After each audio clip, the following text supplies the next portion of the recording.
First, bring the needle up through the fabric. Pass the thread under the needle and push the needle back down into the fabric. Next, bring the needle up a little ahead and pass the thread under the needle again to make a loop. Pull the thread gently to form the first cable chain stitch. Repeat the same steps to make more stitches and create a continuous line.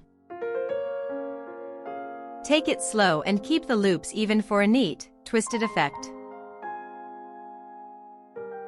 Maintain gentle tension to prevent the stitch from twisting unevenly. Anchor each loop securely before forming the next chain. Secure the thread at the back when finished. Your cable chain stitch line is now even, textured, and beautifully twisted, perfect for decorative accents.